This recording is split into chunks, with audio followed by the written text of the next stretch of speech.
Okay, hey guys, I'm back. Excuse me.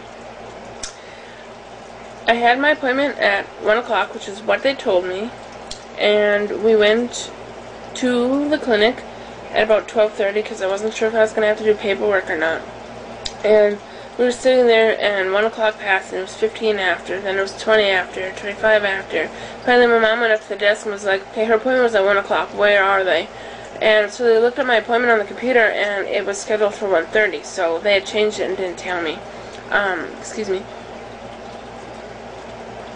I went back there, and they took my family history and weight and stuff, and I had gained 2 pounds, which is not unexpected because of eating out, because there's no microwave or anything in the hotel room. Sorry, I just about dropped my water bottle. So that was expected. So then the doctor came in with this tray of needles and all the narcotics and stuff, and I did take pictures of what he did, but I'm kind of a dummy and don't know how to edit my videos and put pictures in, so I might have to make a separate slideshow. But he drew 4 lines on my arm and then took a needle and squirted a drop of each narcotic on my arm, and then took this little pitchfork. It looked like a sewing needle, but it had a pitchfork on the end, and he jabbed that into my arm, not into, but hard enough to make it bleed and make a hole so the medicine could soak in there. And he put in 3 narcotics and one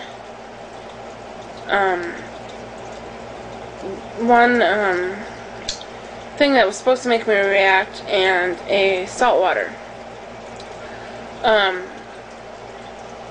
Then he left for 15 minutes, and as the nurse was doing my vitals and stuff, I started having an aura, and that was not a good thing because I did not want to tell them that I was starting to get a migraine because I was afraid that they weren't going to want to do this appointment.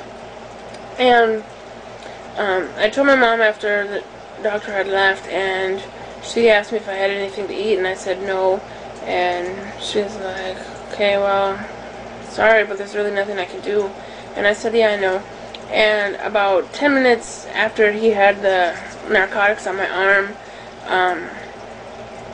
my aura had gone away, and I had made a joke that I'm a drug addict because it helped my headache, and my mom just burst out laughing. It was a joke, of course.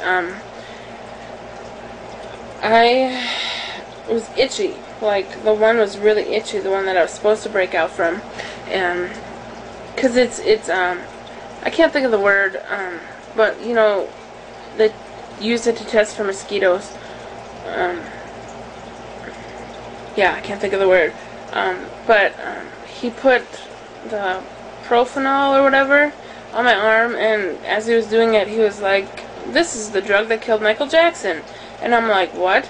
He's like, yeah, it just came on the news saying that this is the drug that killed him. And I'm like, oh great, you know, because I wasn't watching the news or anything. So after he left, we had turned on the news, and sure enough, there it was. So 15 minutes later, he came back, and I hadn't broken out from anything, so he wiped it off my arm, and then he proceeded to mark up my arm, and he did 6 lines there, and then he injected it into my arm. I know Dilaudid was one, morphine was one, fentanyl or something like that was one. The one that killed Michael Jackson, the one that was supposed to make me break out, and salt water was right next to the one that was making me break out. As he injected the one that killed Michael Jackson, it stung so bad. Yeah. So then 15 minutes later he came back, and everything was fine, and said what we had suspected in the first place, that the place I had my nose surgery had overdosed me because of my weight. So overall it was an overdose, not an allergic reaction. So he sent me on my way, and I had called my RN caseworker and told her that he'd be faxing over the results and I wasn't allergic, and he just wants my surgeon to be cautious, use the smallest amount, and then continue moving upward until the pain is resolved, so I don't get overdosed. And my RN caseworker gave me very good news. She said, well, good. If your appointment on the 5th goes well with your psychologist and he gives the okay, then I'm ready for surgery and I can talk to the surgeon and start my 4-week low-carb, high-protein diet.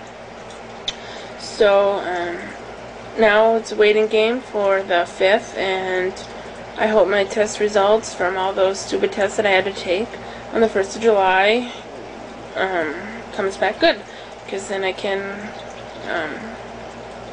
start the surgery process. So I'm pretty excited. So yeah. If you have any questions, please feel free to let me know, and I will try to edit this thing and get those pictures in for you guys. Alrighty, talk to you later. Bye.